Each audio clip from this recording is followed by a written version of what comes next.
Il n'a pas dit que tu coulerais, il n'a pas dit que tu sombrerais, mais il a dit, allons sous l'autre bord, allons sous l'autre bord, allons sous l'autre bord. Ah, que Dieu nous bénisse ce matin. Toujours pour te servir, ton âme serviteur, Mathias qui parle de l'Académie du désert, ton jeune frère, ton jeune serviteur, toujours pour te servir. Allez, en ensemble. Ce matin, je viens avec des nouvelles du royaume de ton Père, des nouvelles qui sont tellement fraîches pour toi, tellement puissantes. Des nouvelles qui te trouvent là où tu es couché, là où tu es assis dans ton bureau, en train de débrouiller, en train de travailler. Là où tu te trouves, ces nouvelles-là te trouveront là-bas et elles vont te bouleverser, elles vont te motiver, te donner de l'espoir pour te dire, c'est encore possible d'y croire. Mais je veux que tu répètes après moi ce matin, Dieu pourvoira. Peu importe le problème, Dieu pourvoira. La scolarisation des enfants, le cahier, la fourniture des enfants, Dieu pourvoira. Pour le loyer, Dieu pourvoira. Peu importe que je traverse, Dieu pourvoira. Regarde, Abraham avait pris son fils Isaac, il partait le sacrifier sur l'autel. Et l'enfant demande à son père, Père, mais où est le sacrifice? Il dit à son enfant, Dieu pourvoira. Je sais, oui, il y a la dèche. Il y a la dèche en Côte d'Ivoire. Tout le monde est piqué. La dèche, ça veut dire qu'il n'y a pas d'argent. Mais Dieu pourvoira. Parce qu'il dit, il fait pleuvoir, il fait couler de l'eau dans le désert. Alors l'eau coulera. Sois-en sûr. Mais ce matin, mon message pour toi, de la part de ton Dieu, de son royaume, tout fraîche, c'est dans Luc 13 à partir du verset 30. Un petit paragraphe très puissant, très tangible, très manifeste. Il dit, les derniers seront les premiers. Et les premiers seront les derniers. Toi qui étais dernier, rejeté, méprisé comme moi, dans ta famille, dans l'église, toi en qui les gens ne croyaient pas, toi qui étais insulté dans ton quartier, toi qui avais toujours ces mêmes vêtements, toi qui n'avais même pas de quoi se vêtir, t'habiller, toi que tout le monde avait méprisé, orphelin, veuve, il m'a dit de te dire ce matin, tu deviendras premier. Mais regarde, tous ces premiers, ils chuteront, ils seront dissipés, ils disparaîtront et ils deviendront des derniers. Et tes derniers seront des premiers. Regarde Méphibosheth qui était à l'eau des bars. Dieu l'a pris de l'eau des bars pour les faire sur la table des grands.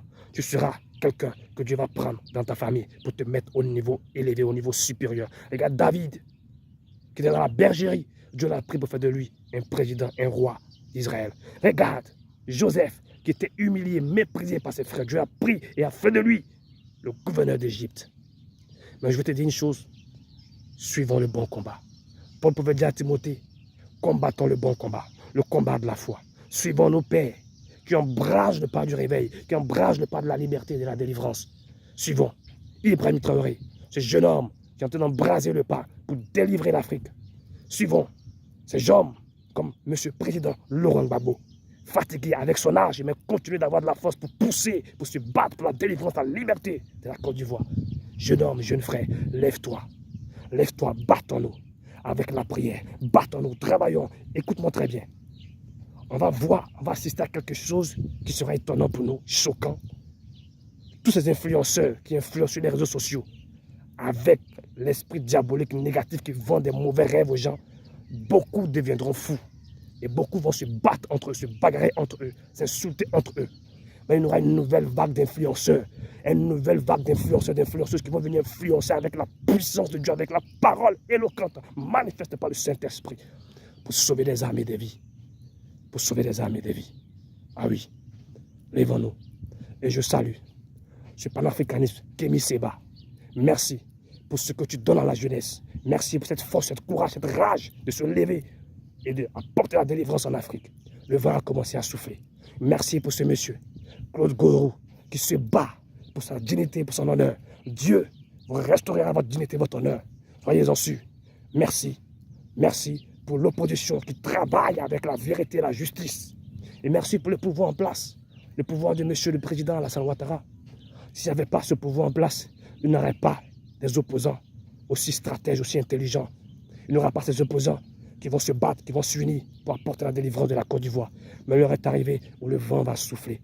Tous ceux qui sont dans les sectes, je vous en supplie et je vous en prie, sortez. Jeune homme, jeune femme, sors de ces sectes. Sors de là-bas.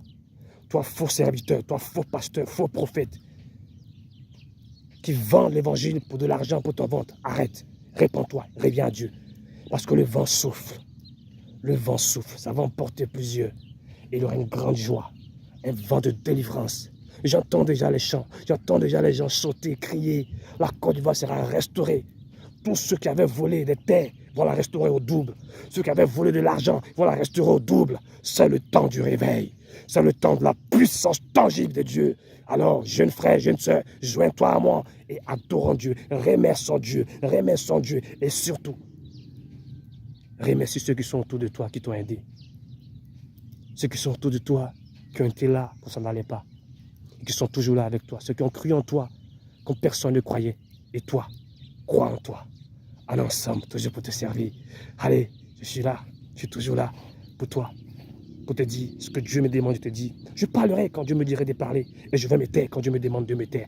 Merci à ce grand homme, ce grand prophète, ce grand serviteur de Dieu, Eli Pada, que Dieu utilise puissamment. Merci à tous ces hommes de Dieu, aux serviteurs de Dieu, aux servants de Dieu, que Dieu utilise puissamment pour cette nation, pour cette jeunesse, pour l'Afrique et pour le monde, pour ce réveil. Soyez levés, soyez debout, que le corps de Christ soit uni dans l'unité pour embraser la puissance du réveil. Allez l'Afrique, lève-toi! C'est le temps de l'Afrique de révolter, de manifester la puissance de Dieu.